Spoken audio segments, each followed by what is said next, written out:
You've spent the money, you've spent the time. You put energy, people and reputation into the thing. So walking away feels impossible.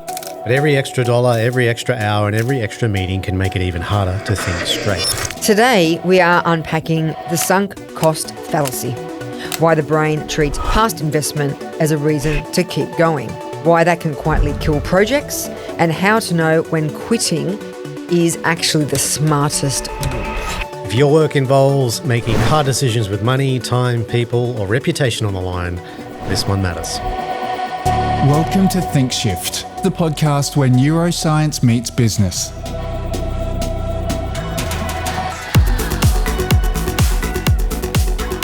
Hey Leanne, how you going? Yeah, I'm good, thanks. How you going? I'm good. Yeah. Healing up nicely. Good. I just about to ask. How's the digit going? The digit is going. Yeah? It's going. What are you going to do with the top bit that's gone? Sell it on eBay. I have no idea. Well, you sort of lost it, didn't you? Yeah, it's gone. Yeah. Oh, well. Gosh. Well, I'm glad to hear that everything's going okay. Everything's going just fine. I think it was actually the bandaging that... I'm pretty sure the bandaging was what saved my life. Yeah. So, yeah. All right. Let's get into sunk cost fallacy. Yeah. It kind of leads on from our discussions on loss aversion in some ways. Yeah, it does. Slightly different, but skirts on the edge. Let's just get into the science behind it. The strange thing about sunk costs is that money is already gone. The time is gone. The effort is gone. Everything's gone. Yeah. But the brain still treats it like it can be recovered, and we just keep going. So what is sunk cost fallacy in plain language? Sunk cost fallacy is when a previous investment, whether it's financial investment, whether it's emotional investment, feeling, it's task-oriented, we've put so much investment into something that we keep going even though we know we're not going to get a good outcome. Yeah, it's happened to me. I know it's probably happened to you as well, and we can talk a little bit about that coming up. But why does the brain care so much about what has already been spent? Because we have an emotional attachment. We've talked about this previously around the endowment effect, and something that we intend to own or that we own, it increases in value in our mind. So it's hard to let go. And we often think, oh, if I just keep going, or one more time, or if I just keep pushing, it will be different next time, or we do it with people, right? Or, things will change, and often it doesn't. But we've put so much effort and emotional bias and care into a particular situation or person or item that we just don't want to let it go. And it's hard to sever those ties. It's the stopping can feel like failure, That too. It's admitting that I made the wrong decision, admitting that it's not working, admitting that I have got the wrong team, admitting that the business decision wasn't great. I've subscribed to, and subscriptions is a great one, isn't it? Because we continually subscribe, think, oh, we'll get better, we'll get better, we'll get better. It's harder to unsubscribe. We've talked about that in dark patterns, or even the thought around, subscribing. It's just easier just to keep it going because you know what? At one stage, I will use this and I'll get the benefit. Will you? Probably not. But we've committed to it, so we talk ourselves into thinking, or using our logical thinking, which is only 5%, that it's going to be okay, and we persevere. Yeah, I was talking to you the other day about a situation with a subscription, in fact, or a piece of software that we continued in a previous business I was in. We continued to pay monthly for this subscription, thousands of dollars a month, and we never used the product. And we would have spent, I don't know, upwards of tens of thousands of dollars on this platform without ever using it because we were too worried about this sunk cost problem. Yeah. And it was catastrophic to our bottom line, but we just kept going and going and going and going. So, I think we can all fall victim to it at any time. I have seen just absolutely, and it's not even in our professional lives, it's also in our personal lives. I mean, relationships. Relationships would be a big one, right? It is. We're going to become relationship counsellors. Put so much effort in this relationship. Yeah, but that's true, right? Yeah. It's true. I mean, I've even had a friend say to me, I bought all these birthday presents. I've spent so much money and put so much care and effort into buying this stuff that I'll break up after his birthday. That's a common one. I'll break up after Christmas. Yeah, break up after Christmas. hang on a minute. But yeah, it's because it's hard to do, and obviously the fear of failure and the fear of loss that we've talked about, but it's around technically the emotional investment, and it's not just emotional, it's like a financial investment as well. Yeah. Put so much money, time, effort, emotion into something, there needs to be an apocalypse for me to decide to stop. And I think you mentioned it before, and it's the embarrassment, and I think we can talk a bit more later around the business side of things, but for myself, going to a barbecue and telling everybody that my business was going nowhere, it's just embarrassing. So I'd rather continue with the business and keep moving forward than say, no, it's gone, it's finished, it's over, because it's saving face and takes the priority. Even though the best decision for it, for you, was to end. Yeah. If you're digging yourself in a hole, stop digging. Yeah. Maybe. Yeah. All right. That's so right. How is, and I'd mentioned this before, loss aversion, how is sunk cost connected to it? So again, it's around the loss. We put, twice, the emphasis on the loss is twice as powerful as gaining something. So they fit in hand, these two biases.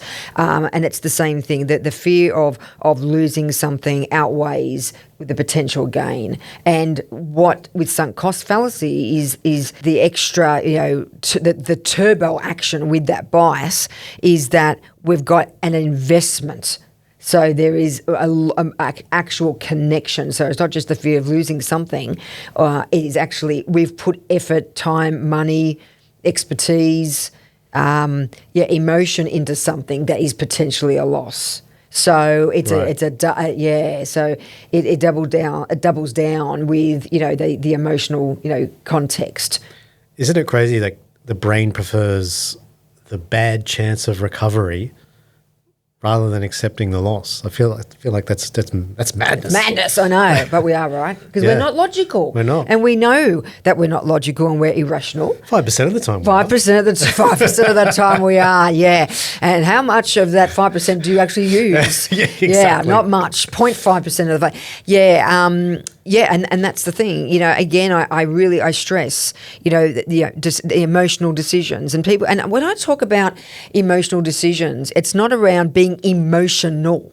It is the emotional connection. It is the neurochemistry that is up and down regulation of neurochemicals that creates the emotional bond. We're not aware of it. If we were aware of it, we'd be okay. We'd be making great decisions, and we wouldn't be in this situation. We'd all be bascillionaires. Yeah. But we're not designed for that. We're not designed for that. So emotion attaches to it. Yeah, absolutely. And it can't be separated, and therefore the decision. It can't be. And any decision that we think that we've made logically, or that we've used some kind of rationale, is only a justification.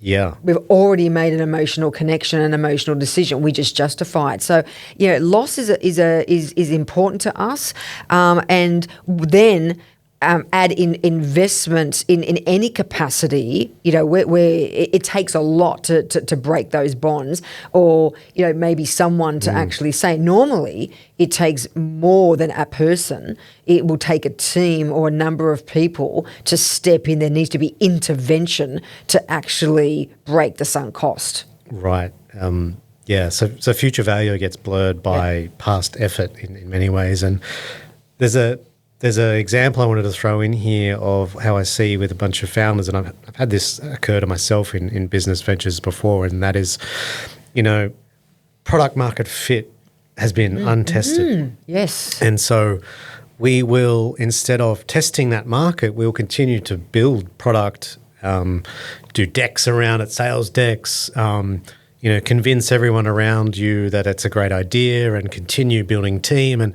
go down this entire process and spend 8 to 12 months spending money doing that without testing product market fit, because there's this sunk cost, right? Yep. And we don't want to admit to failure, defeat. Maybe we were wrong. Maybe, there's so many reasons, illogical reasons to continue, and emotional attachment to that project or product. I see it all the time. Yeah, I've done it myself. Yeah. In previous businesses. Yeah, and I've had clients in the past, and one in particular that it was just constantly go, okay, now we'll do this. And we're pivoting. So we think, but if we pivot this way, we're making a change. No, pivoting is not changing. Pivoting is adapting to the subconscious to make yourself feel better. Right. That's what it is. So, but we'll pivot this and we'll do. No. You just don't want to admit that it's a sunk cost. Would you say unless pivoting is attached to an opportunity, like a clear metric guided opportunity? Absolutely. That's different. Off you go. You go. But there needs to still be convincing around how to pivot or adapt. Yeah. When you put so much investment into that a particular product or service that you're building. Yeah. You've got to be convinced. You've got to be convinced to pivot, and then you've got to be convinced to actually do the pivot. Yeah. It's almost like if you can stay aware enough and wide enough to remove the emotional attachment to that product or service to make a clearer decision. Yeah. That's why we have boards. That's why we have directors, consultants, advisory boards, consultants. We have need that. people with different Sense skill checking. set. Different skill set with different talents and skills. Also, those that are not immersed in the business or emotionally attached. Not saying that they make the best decisions, but they can guide us in whether to throw in the towel, go right, I'm done, or we need to pivot, or we need to move away and start again, or not. Yeah. And also having that support around you helps you with that decision because it's very lonely. It can be a really lonely decision to make. For sure. And now we're just talking about again Daniel Kahneman and thinking fast and slow, but the fact that 95% of decisions are irrationally made says to me you'd be crazy with any new startup business or even existing businesses to make huge decisions without getting some kind of external lens on it to move forward in a way that isn't just because you are holding on to the past. Yeah. Yeah. All right. So the danger isn't just that you spent too much. The danger is that the past starts making decisions for the future, which is I actually really catastrophic. like that. Yeah. The danger is that the past starts making decisions for the future. Yeah. That is it in a nutshell, right? And it's catastrophic, but it can actually end a business. 100%, and it has. I've seen it happen. Yeah. And it's ended a few of mine. Wow. Yep. All right. So let's move on to what to look out for in yourself. So sunk cost is hard to spot because it often sounds responsible, right? Mm-hmm. We've come this far. We cannot waste the work. All these things we hear. We just need one more round. Yep. But sometimes that's not the strategy. It's an attachment we have. Yep. An emotional attachment at that. So what does sunk cost feel like in the moment? How do we identify it? So first of all, intuition and a bit of a gut feel, is it working or not? Are the outcomes you're getting what you expect?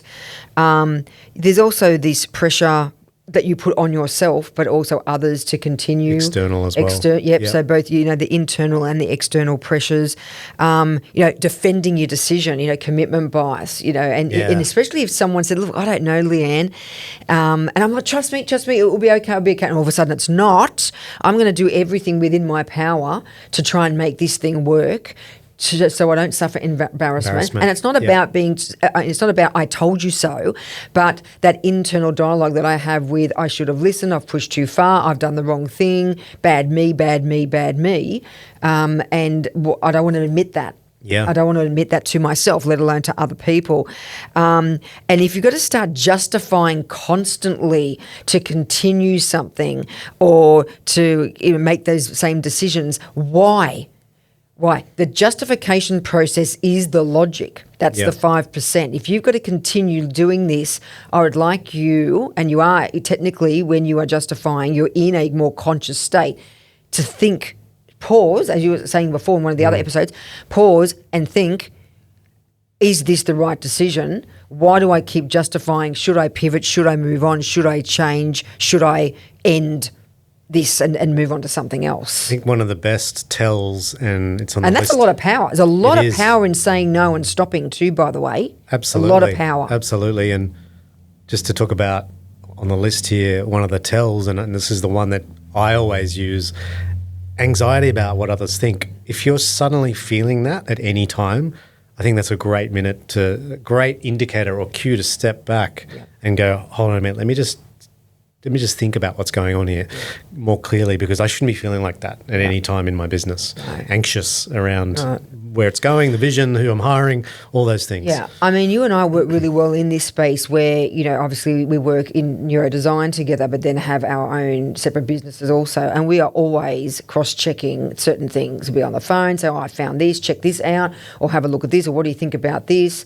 So having, someone that, understands your business and it is honest and, will take a little bit of, off, Yeah, yes. But, and we'll not take it personally and go, no, I'm trying. And having, the accountability. Accountability partners is essential. Accountability partners to then go, am I doing the right thing? Clint, what do you reckon? Yeah. I've often rung or texted and, messaged and said, I'm going to run this by you. What do you think?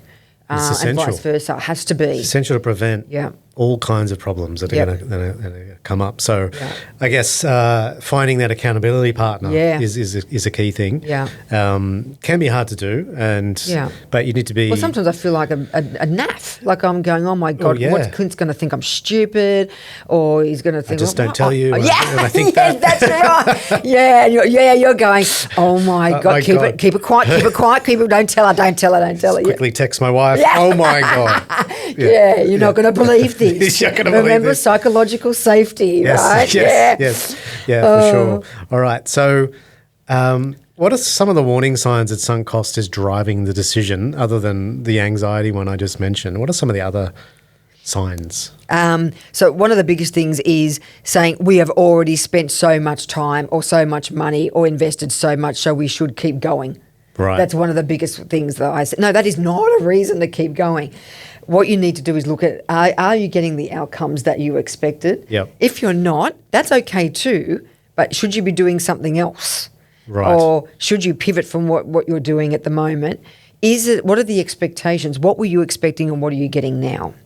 There's, the famous quote, by doing the same thing over again, don't expect a different result. Good old Einstein. Yep. Good old Einstein. Good old Einstein. Very famous. I have that up on my wall.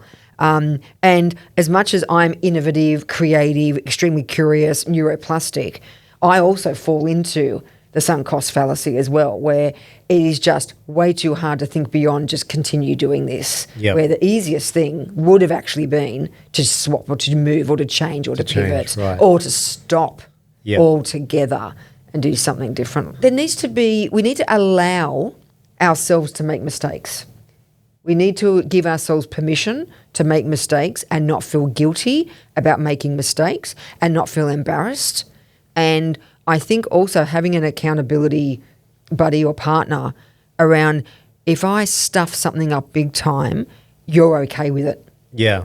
Because if you're okay with it, then that makes me feel like I'm going to be okay with it. Yeah. And having that support around you as well. Forgiveness is a huge piece, and it's not just in business, it's in personal. How do you move on from a trauma? Often it's the forgiveness piece that we overlook, because that, if you forgive yourself, forgive what happened, you can move forward with clarity. If you hold on to that, it's almost like a seed of doubt or it just gets toxic within, right? If you can't let go. Nobody can clearly explain the future upside, which is interesting because some often can explain a future upside, but they're sometimes gaslighting you into thinking there's an upside. Do you see a bit of that in business? Yeah, because it benefits them. Yeah. Because it actually benefits them. So again, picking and choosing the information or the outcomes to suit you or suit your cause or your agenda or your motive. Yes, I do. Bit of narcissism in that. Yes, there is. And that's where, having an external lens or having a group come together to actually discuss something that you're doing. And, networking groups do this quite well, that within a networking group, you might have it might be a business networking group and you can rely on some others. They might even have, like a sales, like in our instance, a sales and marketing networking group where we can bounce ideas. And again, there's no embarrassment here or humiliation. So what do you guys think? Or what are you guys seeing in the industry? Or what do you expect to see? And, using the superpower and the brains of others, because, the more brains, the better. And getting that external validation and support and guidance can help avoid huge mistakes. Yeah, it can. Yeah. Probably a bunch of listeners out there thinking, I'm way too smart for this. Yeah. There's no way that Well, I would ever happen to me. That's what I thought. But why do smart people still fall for this? Because intelligence doesn't remove emotional attachment. It doesn't matter what state of intelligence you are in, or we are human. We are human. We are emotional. We have an emotional brain. We have hormones that regulate and down-regulate and go round and round in circles for a reason, and don't serve us all the time. And there's a reason for that too. Yep. And sometimes we need to rely on that. So it's got nothing to do with intelligence. But what happens, it's more around those that, and not so much intelligence, but around the ambitious and the driven and the highly motivated that then will go, how did I not see this? Yeah. Why I should have stopped this sooner? What made me continue this project? Why am I flogging this dead horse? Why? Yeah, and then we kick ourselves, and again, we don't give ourselves permission to make those mistakes. Often, and I can say this with hand on heart, and it's not a good thing by any means, but high achievers and ambitious people hate quitting. Yeah. They just don't like giving up. No. And that's not around resilience. Yeah. It's not around resilience and courage. Sometimes that's stupidity. Sometimes you should have actually, and you were silly to not.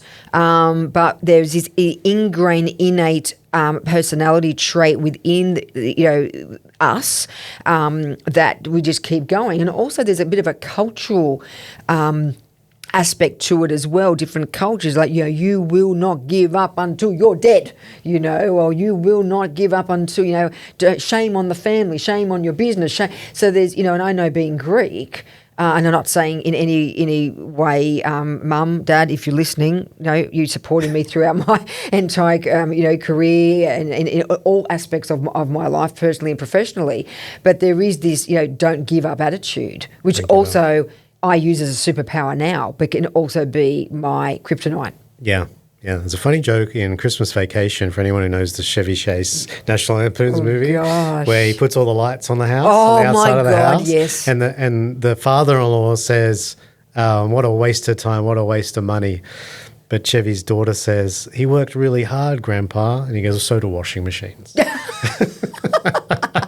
I love that. And it is fantastic. And you know what? All it was the flick of the fuse box switch, wasn't it? Or, his wife. His wife, yeah. Figured it out. Oh, my gosh. That's funny. That is great. So a bit of a mini checklist for the listeners out there. Are we continuing because the future looks strong, or because the past feels too expensive to abandon?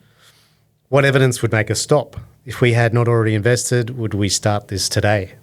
I love that. Crucial. That's great, yeah. Are we protecting the project or protecting our pride? And, this rings so true to me. All of those, makes me feel like I'm seen. I fall into that. I wish I had this episode before I made a lot of decisions in the past, to be honest. Too. I wish I listened to myself, which is hard to do, right? Or listen to you. Take your own medicine. Yeah, right. That's so hard. But hopefully we learn from this, and people that are listening and following us now won't make the same mistakes. Although if you do, it's okay. It's okay as well. It's okay. Forgive yourself. Yes, it will happen. It will. Yeah. Before we continue, don't forget to like and subscribe and follow Think Shift on all the socials so you don't miss out on what shift is coming up next. Okay, let's talk about where sunk cost shows up in business. So it shows up in places that businesses don't always expect: projects, hiring, campaigns, software, brands, products, bad clients. How does it show up in projects though?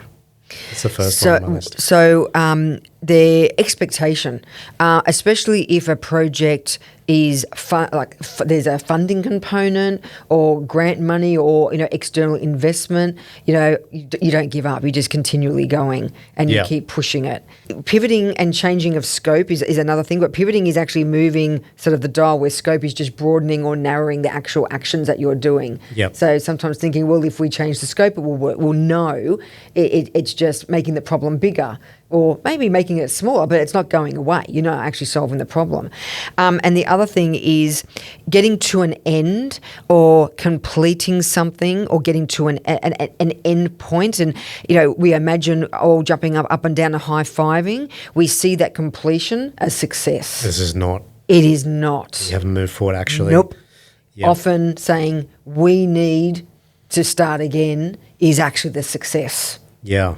Not the completion of the project. Which would be hard medicine to swallow, I can imagine. 100%, especially if it's being funded. What do you say to the investors? What do you say to shareholders? What do you say to the board? You say, let me tell you a little thing about sunk costs. Yeah, it's exactly right. That's exactly right. So there is a tool, you know this well, I actually taught you this, called Scotsman. Yes, I was about to bring that up. Oh, were you? Yeah, I was. Go for it. So a good tool to use to identify which clients are going to be suitable for you, right? So It is. It's an acronym. So Scotsman is an acronym. It is actually a qualification tool. It is a non-negotiable in the work that I do for myself and within my clients. It's in all their programs. And the acronym stands for, obviously we've got Scotsman, as we spell it out, solution, competition, originality, time, size, money, authority, and need. And within each of those categories is a bunch of questions that you need to answer and score. And what it does is it takes out the emotion and the risk. So it good. removes the sunk cost. Yep. And I used this in a deal when I was in corporate. I used this method and this framework with my team. Boy, did I have to justify it to the board. But basically we made a decision to not tender for a $30 million software deal. Because you'd run it through the Scotsman. Because we ran it through the Scotsman. And of course, everyone was saying, are you for real? This is $30 million, da-da-da. What kind of framework is going to stop you from, tendering and putting your hand in opportunity to potentially win it? It's called dodging a bullet. 100%. It absolutely is called dodging a bullet, because what happened and with that is that there was no manpower within the organisation or expertise to be able to execute and deliver this project. Right. So we could have won it. We could have built it. Could we have executed and delivered as expected? Nope. Could we have done the training? Nope. This was medical software, very important for chemo patients. We also went to see if we could get external advice and expertise to help us. That wasn't an option. Could we get some of our colleagues and peers, highly experienced, that were working overseas, to come back to Australia to work? That wasn't an option. So it came down that we had one or two resources to roll out this particular project for an entire state health. So it wasn't New South Wales, another state health service, and I pulled the pin. Boy, were we lucky. Yeah. And so everyone thought, because what would have happened is we would have ended up in litigation, because we wouldn't have been able to do it. And so it was one. And now, at the time when I explained it and went through the Scotsman with the board and with everyone, they were like, oh my gosh, Leanne, thank goodness. So, but what would have happened is the sunk cost, where we've invested time. It takes a lot of time, money, manpower, effort, human capital to be able to complete a tender like that. We've put so much, invested so much time and emotional existence into this. We're going to continue. Before we even started that emotional connection, I put a stop to it with the qualification framework. And this qualification framework is used by most Fortune 500 companies. It is brilliant. I've even run it over past clients, ones that I've had a gut feel that it wouldn't work out, and they didn't work out. But I ran those clients through the Scotsman to see whether I would have taken it on now that I had this new framework. No, like way off the chart. So you just look at that and go, okay, so I could have saved myself some pain. Yep. But, there's so many reasons. Besides sunk costs, there's other things, right? Sometimes you need the money, so you just take a project, regardless of how it's going to affect you. But identifying which bullets to dodge is just as important as identifying the clients to take on. That's right, yeah. Okay, so in terms of budget decisions then, how does it show up? How does sunk cost show up? Budget decision. So why don't we just throw more money at the project? Because if we throw more money at the project, it will work for sure, won't it? Yep. Just more and more investment. Oh my gosh. More time, more energy. More time, more energy. Yeah. So, we need more resources. Yep. And it's not sometimes just not financial resources. It could be, staff. Yep. It could be expertise. It could be something external. It could be, changing the framework of a business, because at all costs we need to get this done. I mean, there's such bad decisions when budgeting. What could we spend this money on elsewhere? Yeah. So it's no strategy change. It's just adding more fuel to the current fire. Right. Yep. It's all that. Yeah. Right? It's insanity expecting different results from doing the same thing over and over. 100%. Yeah. Yep. And also the other thing is comparing a project that was funded that worked. So just because another funded project worked, or you threw money and budget at a particular project and the outcome was great, doesn't mean that they all work. Yeah. Doesn't mean that this is going to follow the same steps. So being able to identify, it's almost like you've got to qualify your own project along the way and have these qualification gates. Yeah. And expectations. Are we meeting expectations? Are we exceeding them? Are we are we not meeting them? What do we do now? Putting redundancies in place to prevent the sunk cost. In the KPIs, right? So are we hitting those targets? If not, why? Yeah. And how do we pivot, change the strategy? Yeah. Okay. Talk about pivoting, how does it affect pivoting? Well, pivoting is hard, firstly, and you've got to be in the right mindset to be able to do that. But it's, again, with sunk cost, it is really hard to pivot. And what I find happens is that you'll pivot not enough. Yep. You might need to have pivoted 50 degrees, but you've pivoted 20. Because the little pivot is better than no pivot. Well, actually, not the right pivot.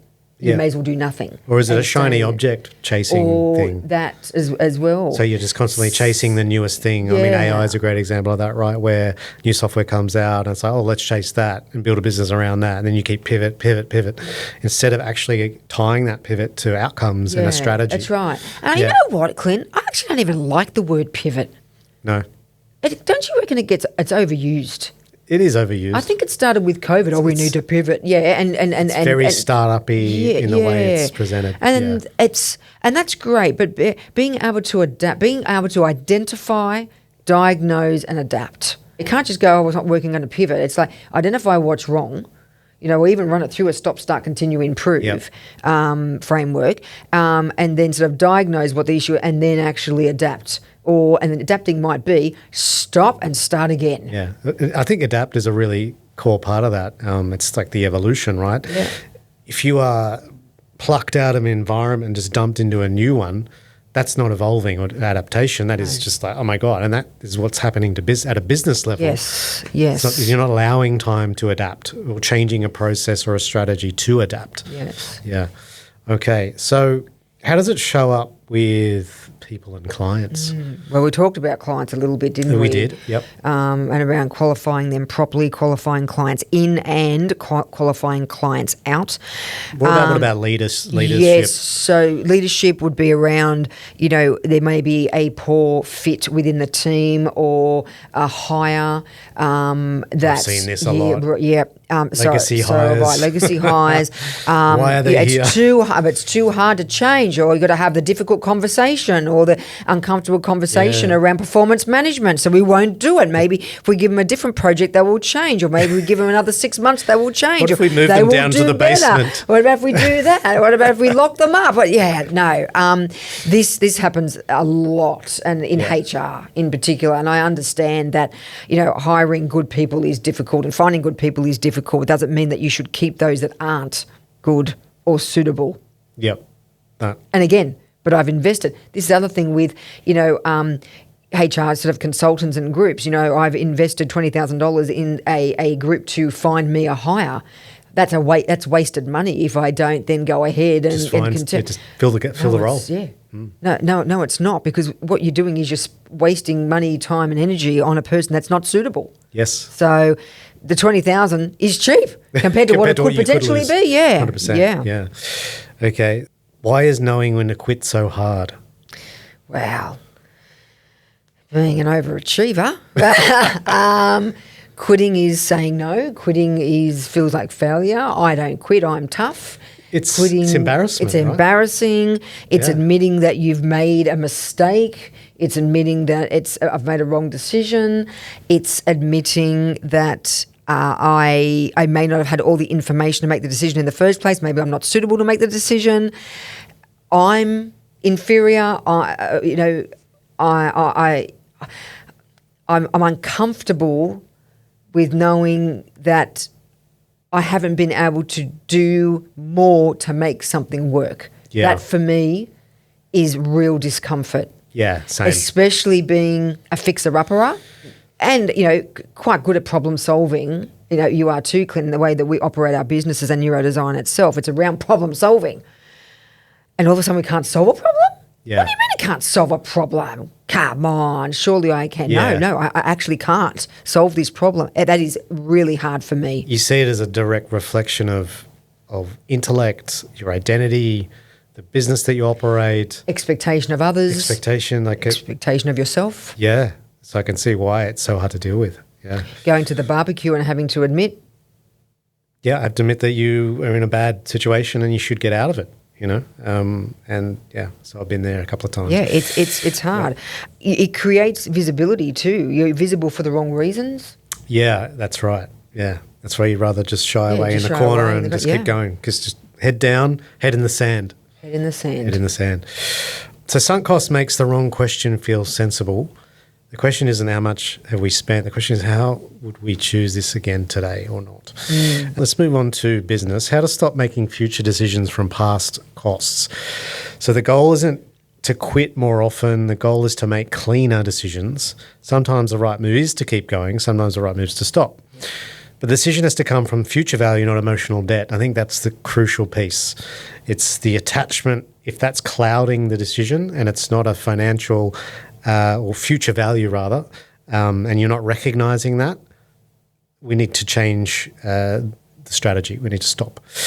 I like the sense check of this actually. Ask whether you would start again today. Yeah, Like that's an immediate, Yeah, just stop. yeah. If Will someone you- said start yeah. again doing this, say it was the beginning now, would you do it again? Yeah. If you're like, nah, that's a good sign. No, wait. Well, you know what? That's exactly right. Yeah, yeah. So to summarize, here are some useful decisions for sunk cost. Ignore what cannot be recovered. Focus on future cost and future benefit. Ask whether you would start again today. Set stop loss points before emotion takes over. And decide using evidence, not embarrassment. All easier said than done. It sure is. And the thing is that take the loss as a learn. Turn the L Yeah. into the L. Turn the L into the L, A loss yes. into a learn. Is it a loss? It wasn't as expected, but we have learnt from this. So, what a good exercise would be, and this might. And this is from the emotional attachment perspective, is to start writing down with your team. Write down what were the positives that came from this, so you can then identify the positives, and then psychologically, well, actually, we got a gain from this. There actually was something that we learnt, something that was great. It wasn't all a waste. Yeah. And then you take those bits with you, put them in your backpack, and then you start your new project. Yeah, good technique. So one final thing here. How can teams make quitting feel less like a failure? You've kind of just touched on it a little bit. Yeah. But lessons learned. it's reframing. Reassessing. Again, this permission to make mistakes and to potentially fail. Pivoting the fail. That's that P word, but it is pivoting the fail. And not all is wasted. You've got to think not all is wasted, even though the outcome hasn't been what you anticipated or expected. What positives do you take from that to move forward? What is it that you have identified you would never do again? Right, yeah. It's Great. like, having a good leader or a good role model, and I've had both great leaders and bad leaders, and, the great leaders and mentors, I've taken, their skills and techniques and frameworks with me, and I've also had really bad leaders, one in particular, that I see now. I obviously easier hindsight, right? So now I see what I can do moving forward, and how I'm the better person. But at the time, it was very emotional and sad. But it taught me what not to do. For sure. It taught me, and to identify certain things of how not to behave, how not to act, what decisions not to make. Yeah, and I took that away with me, and that's made me feel a lot more comfortable moving forward. So it's identifying those losses as a learn. Absolutely. It's the education you get from the loss. And, my previous business wasn't great. It ended badly, but the lessons I learned from that and have now injected into, Incept and neurodesign, they wouldn't be where they are now without those lessons. You just cannot, they're so valuable. Yeah. Here's a shift. What you spent is gone. The time, the money, the effort, the reputation, none of that can be recovered by making another poor decision. Sunk cost tricks the brain into protecting the past, but business decisions need to protect the future. So the better question is not, how much have we already put into this? The better question is, knowing what we know now, would we choose this again? One action for the listener this week: pick one project, campaign, client or investment that feels hard to walk away from. Write down the future cost of continuing. Then write down the future benefit you can honestly expect. If the strongest reason to continue is what you have already spent, pause. And that's Think Shift. I'm Clint. I'm Leanne. One idea, one shift in round about 30 minutes. If this changed how you think, share it with someone who makes decisions for a living. And don't forget to follow, like, and subscribe to Think Shift so you don't miss out on what shift is coming up next. See you in the next episode.